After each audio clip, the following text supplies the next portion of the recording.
वो तारीख थी 2 जनवरी 1975 की। जगह समस्तीपुर रेलवे स्टेशन। यहाँ तत्कालीन इंदिरा गांधी सरकार के रेल मंत्री ललित नारायण मिश्रा को समस्तीपुर से मुजफ्फरपुर के बीच बड़ी लाइन का उद्घाटन करना था। वक्त शाम का था। तय समय पर ललित बाबू, मिथिलांचल के लोग उन्हें इसी नाम से पुकारते थे, रेलवे स्टेशन पहुँच गए थे। छोटे भाई जगन्नाथ मिश्रा 3 बार बिहार के मुख्यमंत्री बने, वो भी उनके साथी थे। इनके अलावा कांग्रेस के कुछ MLC भी मंच पर ही थे।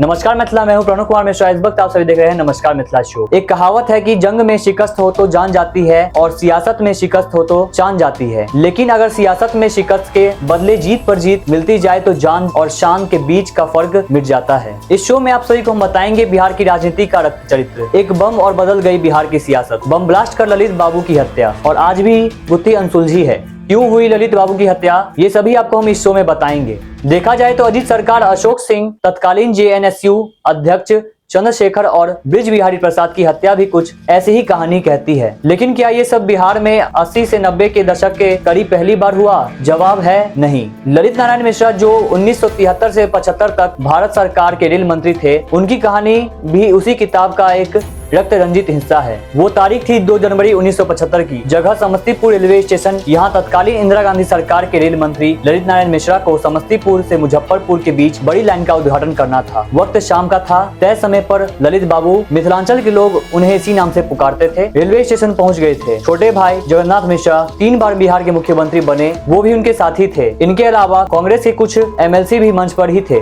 ललित नारायण मिश्रा ने रेलवे की उपलब्धियां गिनते हुए अपना भाषण पूरा किया। वो मंच से नीचे उतर ही रहे थे कि अचानक भीड़ में से एक शख्स ने उनकी तरफ बम फेंक दिया। जोर का धमाका हुआ और जब धुआं छटा तो ललित मिश्रा, जगन्नाथ मिश्रा, विधान पार्षद सूर्य नारायण झा समेत 29 लोग जख्मी हो चुके थे। इसके बाद ललित नारायण मिश्रा को दानापुर के रेलवे अस्पताल में लाया गया, लेकिन बुरी तरह से जख्मी ललित बाबू ने 3 जनवरी 1975 को दम तोड़ दिया। इस हत्याकांड ने पूरे देश में सनसनी फैला दी। किसी को उम्मीद तक नहीं थी कि राज्य में इस तरह से सरेआम रेल मंत्री की हत्या कर दी जाएगी, और वो भी उनके गृह जिले के बगल में। इस हत्याकांड में CBI जांच तक हुई। CBI की चार्जशीट में विनयानंद, संतोषानंद, विशेश्वरनंद को आरोपी बनाया गया था। कहा जाता है कि इस कांड के पीछे आनंद मार्ग प्रचारक संघ की नींव रखने वाले PR सरकार यानी प्रभात रंजन सरकार के समर्थकों का हाथ था। सालों बाद आज भी इस हत्याकांड की गुत्थी उलझी हुई है। 39 साल बाद कोर्ट का फैसला आया तो जरूर, लेकिन ललित बाबू के घर वाले इस फैसले से सहमत नहीं हुए। 2014 में सेशन कोर्ट ने रंजन द्विवेदी, संतोषानंद, सुदेवानंद और गोपाल जी को